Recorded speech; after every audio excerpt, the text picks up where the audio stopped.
امریکہ ایران معاہدے کے لیے پاکستان کی کوششیں تیز۔ فیلڈ مارشل سید عاصم منیر کی تہران میں ایرانی وزیر خارجہ عباس عراقچی سے ملاقات۔ دونوں رہنماؤں کا خطے میں کشیدگی کم کرنے کے لیے جاری سفارتی کوششوں پر تبادلہ خیال۔ ملاقات رات گئے تک جاری رہی۔ پاکستان کی ثالثی کوششوں اور ایران امریکہ رابطوں پر بھی بات ہوئی۔ فیلڈ مارشل سید عاصم منیر آج بھی اعلیٰ ایرانی شخصیات سے ملاقاتیں کریں گے۔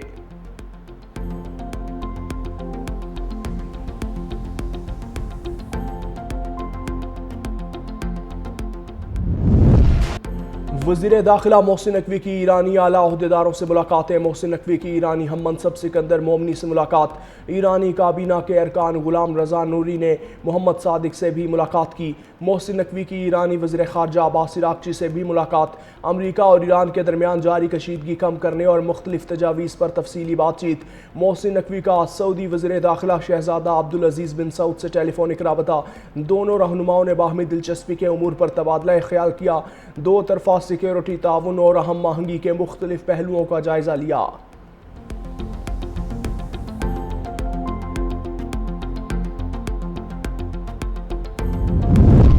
ایرانی وزیر خارجہ عباس عراقچی کا سیکریٹری جنرل اقوام متحدہ انتونیو گوتریس سے ٹیلی فونک رابطہ۔ کہا امریکہ کے ضرورت سے زیادہ مطالبات امن مذاکرات کی راہ میں بڑی رکاوٹ ہیں۔ ایرانی وزارت خارجہ کے مطابق گوتریس نے کسی بھی ریاست کی خود مختاری کے خلاف طاقت کے استعمال کو مسترد کیا۔ خطے میں استحکام کی بحالی کے لیے سفارتی عمل جاری رکھنے پر زور دیا۔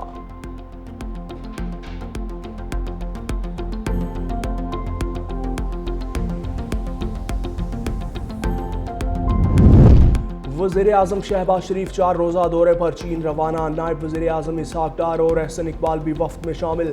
وزیر اعظم ہانگجو میں ژیاجیانگ صوبے کے پارٹی سیکریٹری سے ملاقات کریں گے۔ سی پیک فیز 2 کے تحت منعقدہ بزنس فورم میں بھی شریک ہوں گے۔ مختلف مفاہمتی یادداشتوں کے تبادلے کی تقریبات ہوں گی۔ وزیر اعظم چینی کمپنیوں کے سی ای او سے بھی ملاقاتیں کریں گے۔ علی بابا کے ہیڈ کوارٹر کا بھی دورہ متوقع۔ بیجنگ میں چینی صدر اور وزیر اعظم سے بھی اہم ملاقاتیں متوقع۔ دو طرفہ تعاون اور معاشی شراکت داری پر گفتگو ہوگی۔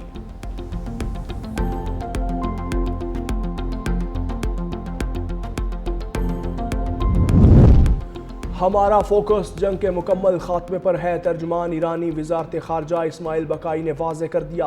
کہا قطری وفد ایرانی وزیر خارجہ کے ساتھ مذاکرات کر رہا ہے۔ مذاکرات میں پاکستان مرکزی ثالث کے طور پر موجود ہے۔ ایران اور امریکہ کے درمیان اختلافات گہرے اور اہم ہیں۔ سفارتکاری میں وقت درکار ہوتا ہے۔ اس مرحلے پر جوہری معاملے سے متعلق تفصیلات پر بات نہیں ہو رہی۔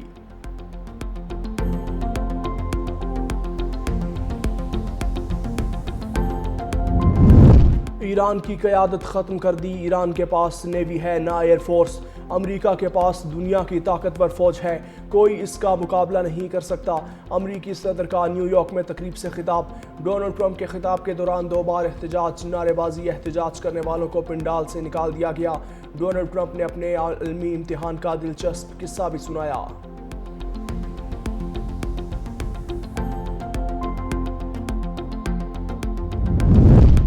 ایرانی ٹیم اسپیکر پارلیمنٹ محمد باقر قالیباف کی قیادت میں مذاکرات میں شرکت کرے گی۔ اسماعیل بقائی مذاکراتی ٹیم کے ترجمان مقرر۔ میناپ اسکول پر امریکی حملے میں شہید بچوں کے اعزاز میں مذاکراتی ٹیم کا نام میناپ 168 رکھا گیا۔ قطری مذاکراتی ٹیم بھی تہران میں موجود۔ قطر کی مذاکراتی ٹیم امریکہ کی مشاورت سے تہرانائی معاہدے کی تشکیل میں معاونت کرے گی۔ تقرری کے بعد اسماعیل بقائی نے کہا کہ ہم امریکہ سے کوئی رعایت نہیں، صرف اپنے حقوق چاہتے ہیں۔ ایران پر پابندیاں جوہری خطرے کے بہانے لگائی گئیں۔ ایران کسی بھی ملک کے لیے خطرہ نہیں۔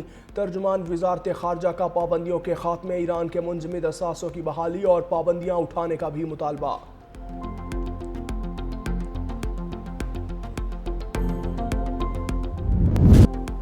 پیٹرول 6 روپے فی لیٹر سستا، ڈیزل کی قیمت میں بھی 6 روپے 80 پیسے فی لیٹر کمی۔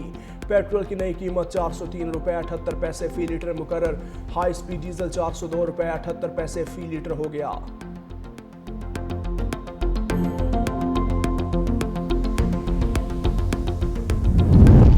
پاکستان اور برطانیہ کے درمیان تعلقات میں استحکام، معاشی اور اسٹریٹجک تعاون کے نئے دور کا آغاز۔ وزیر اعظم شہباز شریف اور برطانوی national security adviser Jonathan Powell کے درمیان اہم ملاقات۔ سیکیورٹی، تجارت، سرمایہ کاری اور ترقیاتی تعاون مزید وسیع کرنے پر اتفاق۔ برطانوی ہائی کمشنر جین میریٹ کے مطابق دونوں ممالک کے درمیان معاشی تعلقات مضبوط ہیں۔ برطانیہ یورپ میں پاکستان کا اہم اقتصادی شراکت دار ہے۔ برطانیہ کی 200 سے زائد کمپنیاں پاکستان میں فعال ہیں۔ دو طرفہ تجارت 6 ارب ڈالر سے بڑھ کر بلند ترین سطح پر پہنچ چکی۔ جنگ کے خلاف رہی۔ فیلڈ مارشل عاصم منیر جنگ ختم کرنے کے لیے محنت کر رہے ہیں۔ خطے میں امن ہوگا تو معاشی مشکلات کم ہوں گی۔ ایران امریکہ جنگ ختم نہ ہوئی تو معاشی حالات سنگین ہوں گے۔ چیئرمین پیپلز پارٹی بلاول بھٹو کا تقریب سے خطاب، کہا عوام بجلی اور گیس کے بل میں جنگ کا بوجھ اٹھا رہے ہیں۔ سندھ میں پبلک پرائیویٹ پارٹنرشپ کے ساتھ پورٹ بنائیں گے۔ کمیٹی کیٹی بندر پورٹ کا منصوبہ شاید دنیا کا پہلا منصوبہ ہوگا۔ سندھ انٹرنیشنل فائنینشل سینٹر کھول کر دکھائیں گے۔ ایم کیو ایم پر بھی تنقید، بولے ایم کیو ایم بتائے انہوں نے کوئی سڑک، ادارہ یا منصوبہ کہاں بنایا۔ لڑنا ہے تو پیپلز پارٹی لڑنا جانتی ہے۔ معاشی مشکلات کے دوران عدم استحکام کا وقت نہیں۔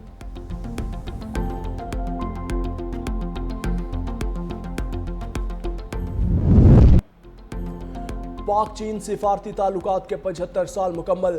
موہوٹا پیلس کراچی میں پروقار تقریب، چیئرمین پیپلز پارٹی بلاول بھٹو کی بطور مہمان خصوصی شرکت۔ خاتون اول آصفہ بھٹو بھی شریک ہوئیں۔ بلاول بھٹو نے کہا کہ پاک چین دوستی دنیا کے لیے مثال بن چکی۔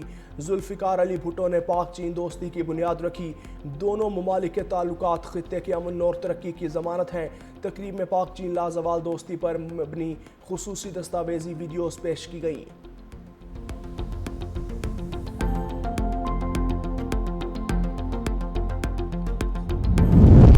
اداکارہ مومنہ کالیگی ایم پی اے ثاقب چدر کے خلاف مبینہ ہراسگی کا معاملہ۔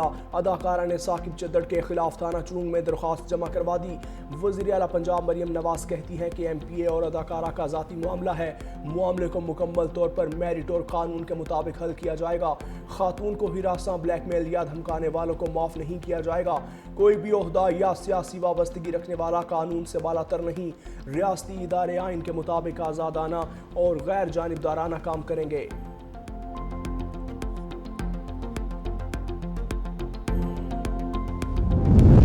عید الاضحیٰ پر قربانی کرنے والے ہو جائیں ہوشیار، وزیر اعلیٰ پنجاب مریم نواز نے گلی محلوں میں آلائشیں پھینکنے والوں پر 50,000 روپے جرمانے کی منظوری دے دی۔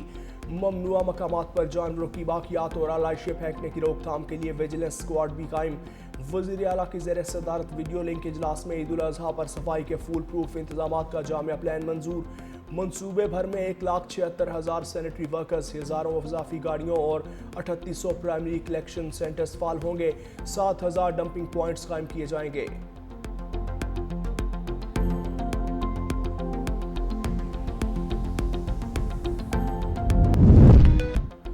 شوہر بیوی کو صلح نامے میں طے شدہ معاہدے پر عمل درآمد کا پابند ہے۔ لاہور ہائی کورٹ نے اپیلیٹ کورٹ کا فیصلہ کالعدم قرار دے کر شوہر کو 25 لاکھ روپے ادائیگی کا حکم دے دیا۔ جسٹس راہیم کامران نے صنم شہزادی کی درخواست پر 9 صفحات پر مشتمل تحریری فیصلہ جاری کیا۔ فیصلے کے مطابق شوہر نے دوسری شادی کے بعد بیوی اور بیٹے کو گھر سے نکالا۔ خاندان کے بڑوں کی مداخلت سے فریقین کے درمیان صلح کا معاہدہ طے پایا، جس میں ماہانہ خرچہ، نابالغ بیٹے کے لیے زمین، رہائش اور گھر کی تعمیر کی شرط شامل تھی۔ معاہدے کی خلاف ورزی کی صورت میں 25 لاکھ روپے جرمانے کی شک بھی رکھی گئی تھی۔